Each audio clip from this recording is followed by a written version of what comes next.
السلام علیکم ورحمۃ اللہ وبرکاتہ۔ وعدے کے مطابق میں پھر سے حاضر ہوں ایک بہت ہی اہم ویڈیو کے ساتھ۔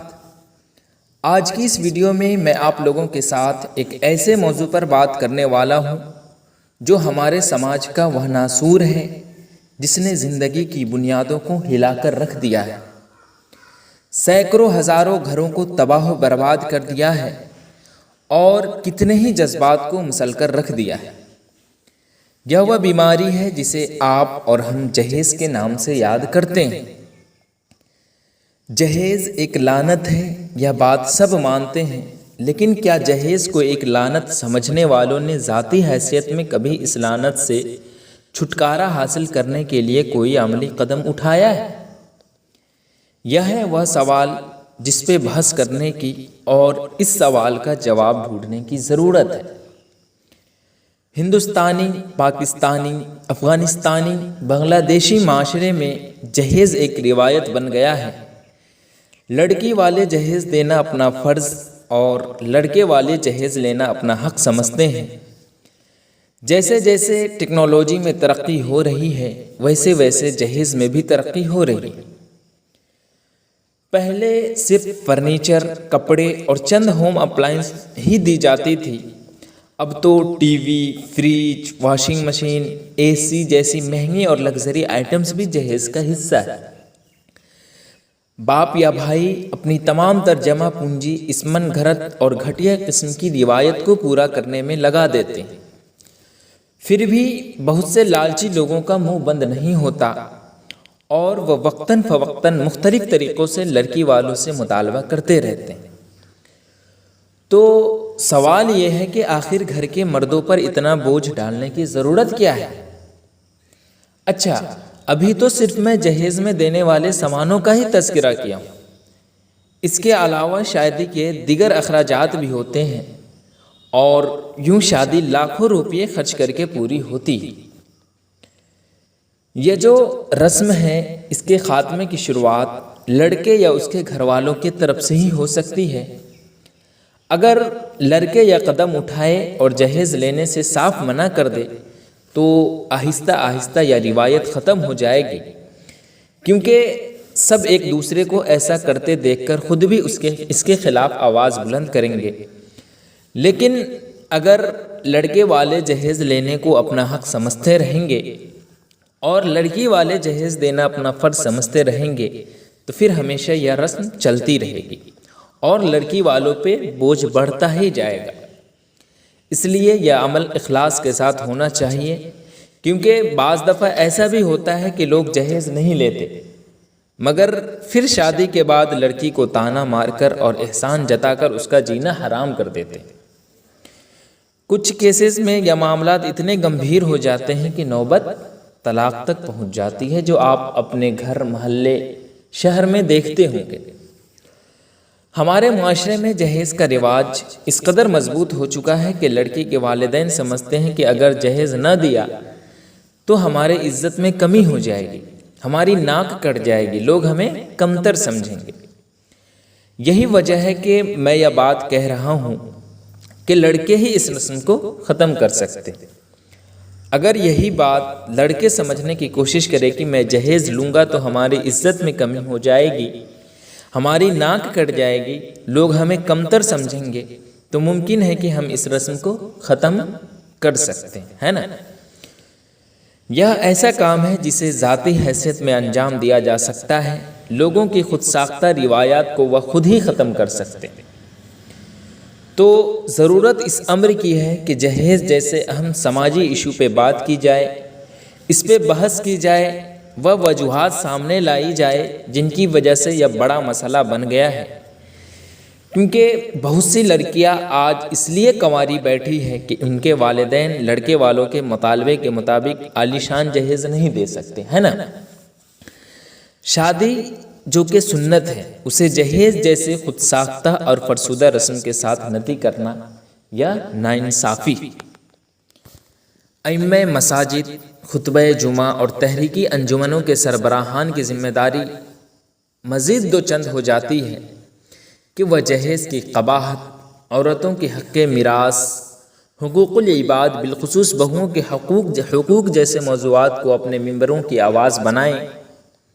یہی نہیں بلکہ اصلاح معاشرہ کی مہم شروع کر کے گھر گھر جہیز کی قباحت نیز شادی کے بعد بہوؤں کے حقوق سے متعارف کروائے اور ان پہ یہ واضح کرے کہ شادی کے بعد ایک لڑکی کا مکمل خرچ شوہر اور اس کے گھر والوں کے ذمہ ہوتا ہے نا۔ لہٰذا جہیز کا مطالبہ سراسر ناجائز ہے، اور اگر کوئی باپ یا بھائی محض اپنی بیٹی یا بہن کی سہولت کے پیش نظر کچھ اثاثہ اپنی بہن یا بہن کو بطور ہدیہ دیتا ہے تو اس کی گنجائش ہے، مگر جہیز کا مطالبہ کسی بھی طور پر کیا ہے کہ یہ جائز نہیں ہے۔ اس موضوع پہ بات کرنے کے لیے ہمارے میڈیا کو بھی کردار ادا کرنا ہوگا۔ وقت آ بھی گیا ہے کہ ایسے موضوعات جن کا براہ راست تعلق معاشرہ سے ہو اس پر ڈرامے اور فلمیں بنائی جائیں اور لوگوں کو آگاہی دی جائے، انہیں بتایا جائے کہ ہم جس مذہب سے تعلق رکھتے ہیں وہ سادگی کا درس دیتا ہے۔ مجھے یقین ہے کہ اگر میڈیا اس موضوع کو ہم ہائی لائٹ کرنے میں اپنا کردار ادا کرے تو معاشرہ پر اس کے کیا ہوگا کہ مثبت اثرات ہوں گے۔ آپ جانتے بھی ہوں گے کہ اسلام میں ٹرک بھر بھر کر جہیز دینے کا کوئی تصور نہیں، یہ سب ہماری خود ساختہ روایات ہیں جن کے بوجھ تلے ہم دبے ہیں۔ آپ حضور پاک صلی اللہ علیہ وسلم کے بارے میں یاد کریں، جب حضور پاک صلی اللہ علیہ وسلم نے اپنی صاحبزادی حضرت فاطمہ رضی اللہ عنہا کی شادی کی تھی تو چند انتہائی ضرورت کی اشیاء ان کو بطور جہیز دی تھی، اور جس کی رقم حضرت علی رضی اللہ عنہ نے اپنے ذرہ بیچ کر ادا کی، کیونکہ حضور پاک صلی اللہ علیہ وسلم ہی جو ہے وہ حضرت علی کے سرپرست تھے۔ تو اس حوالے سے یہ بات واضح ہو جاتی ہے کہ اسلام ہمیں سادگی اپنانے کا راستہ بتاتا ہے جس پہ ہمیں چلنا بھی چاہیے، ہے نا۔ اچھا، بہت سے لوگوں میں یہ تصور عام ہے کہ لڑکی کو جہیز تو دے دیا جاتا ہے مگر وراثت میں جو ہے وہ حصہ نہیں دیا جاتا، جو کہ اس کا شرعی حق ہے۔ لڑکیاں بھی اس بات کی عادی ہو چکی ہیں، لہٰذا وہ خود ہی اپنا حق جو ہے وہ معاف کر دیتی۔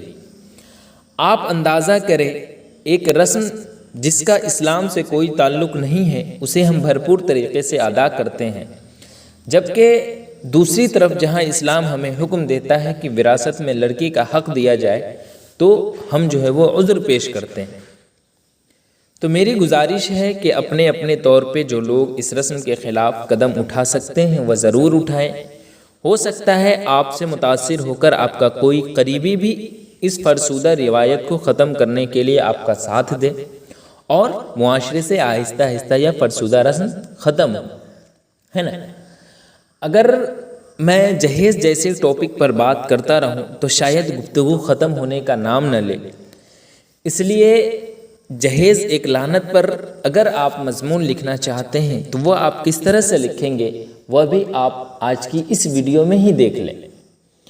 اگر آپ اس چینل کے لیے نئے ہیں تو چینل کو بھی ضرور سبسکرائب کر لیں، ساتھ ہی اپنے دوستوں تک بھی ویڈیو کی لنک ضرور شیئر کریں۔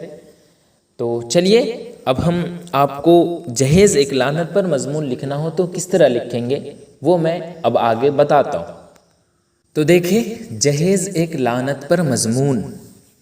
ہمارے معاشرے میں جہیز ایک بہت بڑی لعنت ہے، جہاں اور بھی بہت سے رسم و رواج وقت کے ساتھ ختم ہو گئے، مثلاً ستی کی رسم، بچوں کی شادی اور کسی حد تک چھوت کا خاتمہ ہو گیا، مگر یہ جہیز کی رسم وقت کے ساتھ کچھ اور ہی زیادہ پروان چڑھ رہی۔ جہیز کے معنی وہ ساز و سامان ہیں جو لڑکیوں کو ان کی شادی میں ان کے والدین کی طرف سے دیے جاتے ہیں۔ اسلام میں بھی جہیز کا تصور ہے، انبیاء کرام و صحابہ کرام نے بھی اپنی لڑکیوں کی شادی میں جہیز دیا تھا، اور یہ نہایت ضروری بھی ہے، لیکن اس جہیز اور آج کل کے جہیز میں زمین و آسمان کا فرق ہے۔ آج کل جہیز کا مطلب وہ سامان جو لڑکیوں کے والدین سے ان پر دباؤ ڈال کر مانگے جاتے ہیں، اور بیشتر والدین پر یہ بات بارے گرا ہوتا ہے اور وہ ان مانگوں کو اپنی مالی تنگی کے باعث پورا نہیں کر پاتے۔ جس کا نتیجہ یہ ہوتا ہے کہ لڑکیاں کافی مرتبہ غیر شادی شدہ رہ جاتی۔ ایسے لوگ جو جہیز کی ناجائز مانگ کرتے ہیں ان کے سامنے کوئی دوسرا معیار نہیں رہ جاتا۔ ان کے سامنے نہ لڑکیوں کی تعلیم کوئی اہمیت رکھتی ہے اور نہ ان کی خوبصورتی۔ اسی لیے آج کے دور میں جہیز کو ایک لعنت سمجھا جاتا ہے۔ اکثر و بیشتر جگہ ایسا بھی ہوتا ہے کہ شادی کے بعد بھی لڑکی پر دباؤ ڈال کر اور انہیں ڈرا دھمکا کر ان کے والدین سے جہیز کا سامان یا رقم وصول کیا جاتا ہے، اور ان کی مانگ پوری نہ کرنے کے نتیجہ میں اکثر اسے جلا کر مار دیا جاتا ہے۔ قریب روزانہ ایسی چیزیں اخباروں میں چھپی رہتی ہیں۔ اسی لیے جہیز کی مانگ کی وجہ سے شادی بیاہ آج کل جو ہے وہ ایک بیوپار ہو گیا ہے۔ اس لعنت کی وجہ سے کبھی کبھی تو لڑکیاں کنواری ہی اپنی زندگی گزار دیتی ہیں۔ اس کی وجہ سے خودکشی کا واردات بھی اکثر ہوتے رہتے ہیں۔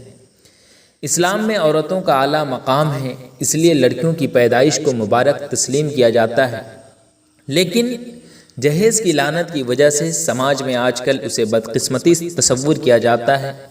غیر مسلم میں تو اسے منحوس تصور کیا جاتا ہے، حالانکہ یہ حقیقت بھی تسلیم کی جاتی ہے کہ لڑکی گھر کی لکشمی ہوتی ہے، لیکن جہیز کی لعنت کی وجہ سے لوگ اسے منحوس سمجھتے ہیں۔ پھر مسلمانوں میں ایسا تصور کم ہے یا وہی لوگ سوچ سکتے ہیں جن کا ایمان کمزور ہے؟ سماج میں پھیلی اس لعنت کو ختم کرنا ہوگا، اور یہ تبھی ہو سکتا ہے جب ملک کے نوجوان بیدار ہو اور اس کے لیے وہ ایک تحریک چلائیں۔ تو اس طرح سے آپ جہیز ایک لعنت پر مضمون لکھ سکتے ہیں۔ ویڈیو کیسی لگی آپ کمنٹ میں ضرور بتائیں، پھر میں ایک اہم ویڈیو کے ساتھ ضرور حاضر رہوں گا۔ تب تک کے لیے اللہ حافظ۔